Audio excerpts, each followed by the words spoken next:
मित्रांनो, महाराष्ट्राच्या राजकारणात पुन्हा एकदा मोठा भूकंप होण्याची चिन्ह दिसत आहेत आणि हा धक्का कोणाला बसणार आहे हे ऐकल्यावर तुम्हीही थक्क व्हाल. कारण जे गेल्या काही महिन्यापासून शांत होतं, जे कुणालाही अपेक्षित नव्हतं, ते आता अचानक उफाळून आलंय. होय, एकनाथ शिंदे यांच्या गटात काहीतरी मोठं घडतंय अशी माहिती समोर येते. पण नेमकं काय घडतंय, कोण कोण सोडून जाते आणि सर्वात महत्त्वाचं म्हणजे ते कुठे जाणार आहेत हे अजूनही पूर्णपणे स्पष्ट झालेलं नाही. मात्र सूत्रांकडून जी माहिती समोर येते ती अत्यंत धक्कादायक आहे. कारण सांगितलं जातंय की एक दोन नाही तब्बल अनेक पदाधिकारी अचानक नाराज झाले आहेत आणि त्यांनी एक मोठा निर्णय घेतलाय. होय, तो म्हणजे राजीनाम्याचा. यामध्ये नेमके कोण आहेत?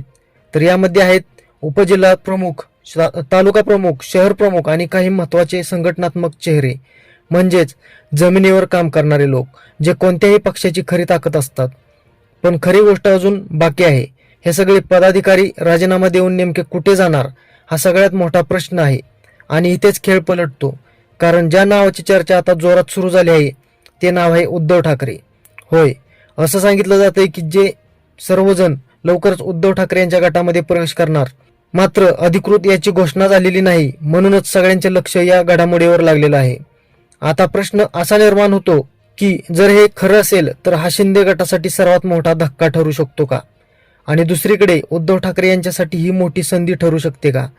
गेल्या काही महिन्यांमध्ये उद्धव ठाकरे यांना सतत धक्के बसत होते, पण आता चित्र उलटं झालेलं आहे. कारण सध्या इन्कमिंग सुरू असल्याची चर्चा जोर धरत आहे. गावागावातून, खेड्यापाड्यातून पुन्हा संघटना मजबूत करण्याचा प्रयत्न सुरू असल्याचं दिसतंय.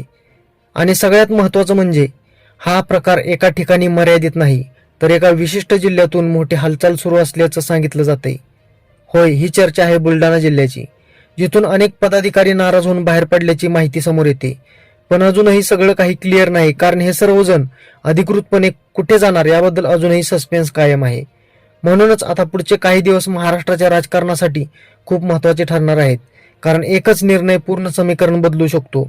मित्रांनो, तुम्हाला काय वाटतं याबद्दल? हे पदाधिकारी खरंच उद्धव ठाकरे यांच्याकडे जातील का, की फक्त राजकीय दबाव टाकण्याचा भाग आहे?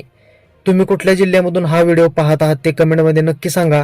आणि तुम्ही कोणाच्या बाजूने आहात तेही स्पष्टपणे लिहा. व्हिडिओ आवडला असेल तर लाईक करा आणि अशाच अपडेट्ससाठी चॅनलला सबस्क्राईब करा. धन्यवाद. जय महाराष्ट्र.